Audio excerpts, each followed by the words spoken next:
The threat of war and other forms of military intervention seems to hang over the American destiny like a dark cloud. And the latest such specter, now I'm mixing metaphors, but is, bear with me, is, of course, our desire to initiate a change of government in Venezuela. And there were hearings this week involving a person I've already on record is considering one of the most sinister figures in national security history in this country, and that's quite an honor. And that would be Elliott Abrams. And as Abrams testified to Congress, Code Pink, the activist group, uh, initiated a demonstration against him. Joining us now, and once again, she's been on the program before, is Medea Benjamin. Medea is a co-founder of Code Pink. She's the author of a number of books, including Inside Iran, The Real History and Politics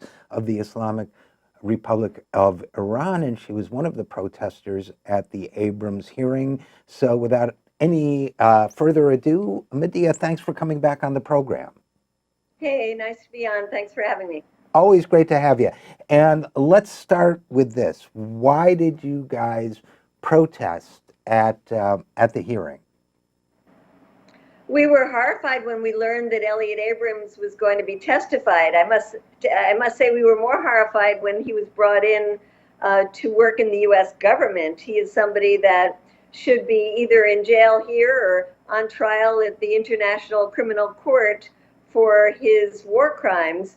Instead, he is working with John Bolton and with Mike Pompeo and President Trump to engineer a coup in Venezuela. So when we heard that he was going to be testifying, we tried to round up as many people as we could get together to go into the hearing and make sure that the members of the House Foreign Affairs Committee could see that there was protest against Elliott Abrams, against the administration's policy, and against the acquiescence, not only by Republicans, but by many Democrats, including Nancy Pelosi, to this brazen effort to overthrow a foreign government that poses no threat to the United States. Yeah, I'm glad you brought up a couple things there that I really wanted to talk to you about. First of all, in this hour, I talked a little bit about Elliott Abrams, including the fact that when we use rhetoric or language like war criminal, people take it as rhetorical excess, or those lefties, they didn't like a policy. No, Elliott Abrams is a legit, straight up war criminal. And I don't think that can be repeated enough. He is also a common criminal because he committed the crime of deceiving Congress. So, but it seems that when you're in the national security establishment, the bipartisan national security establishment here in Washington, D.C., be engineering death squads and brutal takeovers and helping torturers is no disqualifier and probably a career boost. And even common crime, even lying to the body to whom you are testifying, most people in this town who work in national security, I guess, don't think that's a big deal. After all these years I've spent following this stuff, I continue to be amazed. Yes, it was great to see Ilhan Omar, but not only her, there were some other members of Congress who did bring up both his past in terms of the things like the Mosote massacre in El Salvador, but also the fact that he is a convicted criminal for having lied to Congress, and why should Congress believe him this time? So it was nice that at least he was held somewhat accountable by a few of the Congress people there. Yeah, and not only was he held, here's what fascinated me. I was thrilled to see him held accountable. I think there was a time in both our memories when he might not have been held accountable at all. So let's... Just a year ago. Like a year ago, right. So let's count our blessings that people are holding him accountable now, and that's thanks to the new energy in politics, the new generation of members of Congress that have come in and so on. So yay for that. I'm very, very happy about this. But here's something that surprises me a little bit. Again, shouldn't, but it does, which is that, first of all, groups like Code Pink, when you guys do an action like this, you're kind of treated as impolite. And the members of Congress who dared to point out Elliott Abrams' own history to Elliott Abrams are treated as somehow impolite. We saw on social media this flood of commentary, basically of people apologizing to the war criminal Elliott Abrams for having had to experience a few moments of truth in his otherwise sheltered and privileged life. Now, maybe my own feelings on the subject are coming through by the way I set up the question, but are you surprised by that too? No, not at all. I have seen throughout my many years of doing protests how we are often characterized as rude when it's people like Elliott Abrams who are responsible for the deaths of thousands of people. And he was squirming a bit in his chair yesterday, so that was nice to see. But while he was talking, I just kept thinking of the people of Nicaragua, of El Salvador, the people of Guatemala, and the people of Venezuela right now, how a crisis situation is being twisted and a humanitarian crisis being used as a reason for intervention when you could take so many of those very same countries in Central America or Haiti or anywhere in Africa, and certainly places like Yemen, to see a much more severe humanitarian crisis. But Elliott Abrams, acting like he really cares about the people of Venezuela, cares about people who are experiencing hunger, when this guy could care less. Yeah, and one of the things that there's so many dimensions of this, but one of the things, Medea Benjamin, that I wanted to ask you about is I feel that not only is Elliott Abrams and the rest of the government involved in this, and the larger national security apparatus, the blob, as it's so called, this sort of group of people inside and outside government who are part of that establishment. I feel that not only are they taking advantage of a crisis, they're, if not creating, then certainly actively amplifying that crisis for their own ends. So while they profess sympathy for the Venezuelan people, they're actually inflicting suffering on the Venezuelan people for their own ends. Am I wrong about that? Absolutely. In fact, the latest round of sanctions is so severe that it's keeping billions of dollars out of the hands of the government that actually uses a lot of that money to buy food and medicines to alleviate the humanitarian situation. And in the meantime, the callousness of the US government is to act like the food and medicines, the little bit of it that they have brought to the border between Colombia and Venezuela, $20 million worth of humanitarian aid coming from the United States, is somehow to counteract the $23 billion that's estimated that the U.S. sanctions have cost the Venezuelan economy just in this past year. So they're also trying to use this humanitarian aid as a weapon to try to create a crisis at the border, so that there will be either the military of Venezuela turning against its own people who are trying to just get this aid, or a division within the military that the U.S. has been trying to create in Venezuela. But it's a terrible shame, and you see how the Red Cross is saying they won't get involved in this because this is not really humanitarian aid.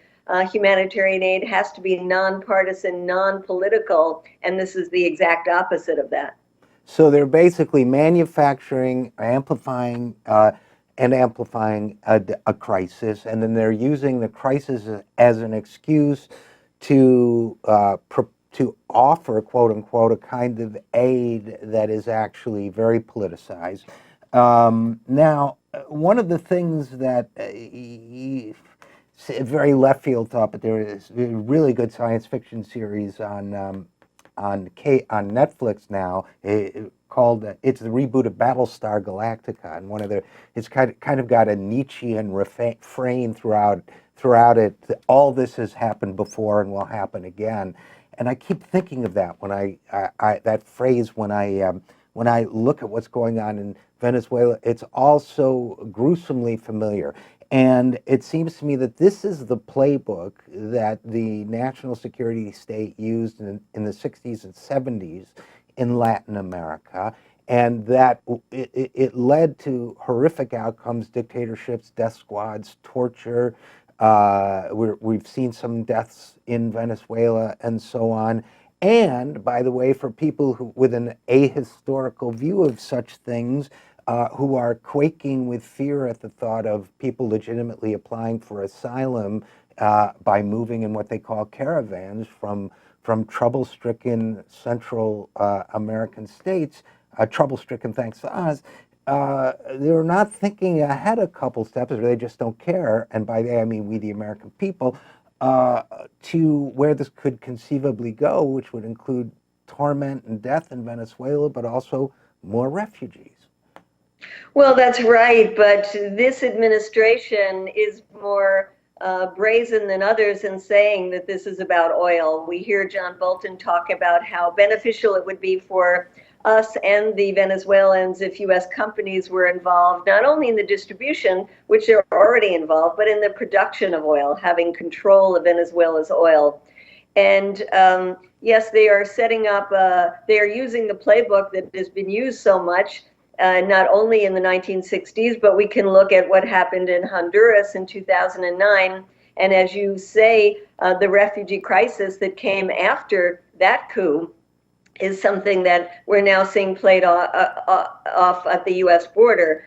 The horrific future that I see in Venezuela is one of civil war, or one of where the U.S. is already, I think, getting weapons to paramilitary groups and wanting to bring the violence that we've seen now for decades in the Middle East, and we saw certainly in Latin America during the 70s and 80s, bringing that back to Latin America right now.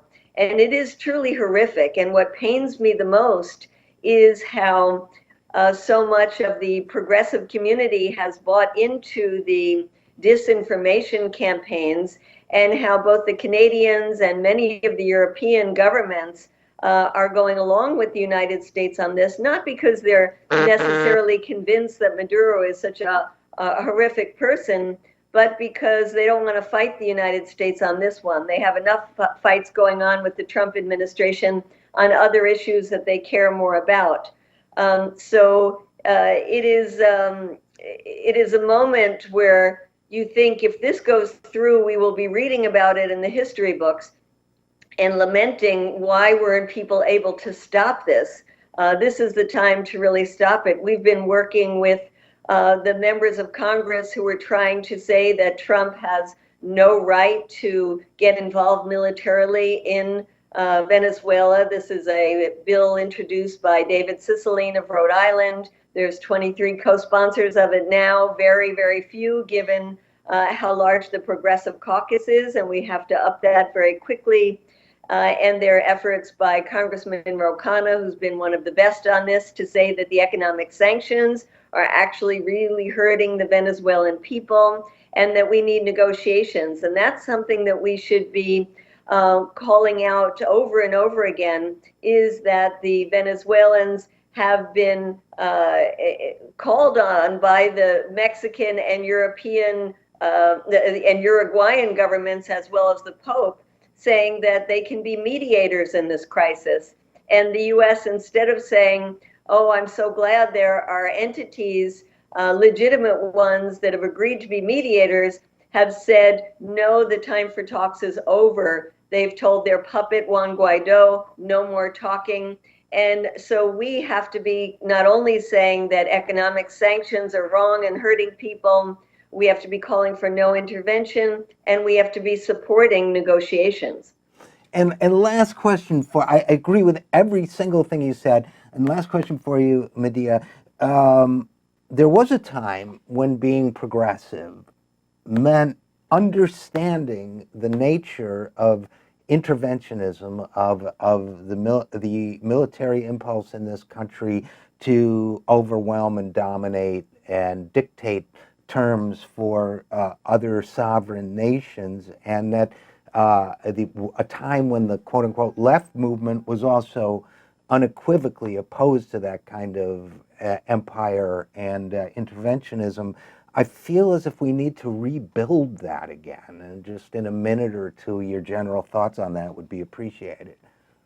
Absolutely. And we also need a younger generation that really understands this history of U.S. intervention, that can see through all the lies and the manipulations and understand this is about raw empire. This is about imperialism. This is about stealing resources of other countries. This is about the Monroe Doctrine of 1823 coming back at us right now. So yes, we need to build that understanding among a left that has been very consumed, rightly so in many ways, by domestic issues, because there are so many of them that we're dealing with, but has to understand and relearn the issue of international solidarity, the issue of autonomy, of sovereignty, of the importance of allowing people to determine their own futures and not be caught up, whether it's how bad Saddam Hussein was, yes, he was bad, or Omar Gaddafi, or now in the case of Maduro, not to be caught up in saying how good or bad are other leaders. It's more, what is the role of us as people who are living in this empire to stop our government from its interventions that have always turned out worse for the people that we are supposedly trying to save. Well said, and we're going to have to leave it there, but I think it's a good place to stop. So Medea Benjamin, author and co-founder of Code Pink, thanks for your great work, and as always, thanks for coming on the program. Great talking to you. Thanks for having me on. Bye-bye.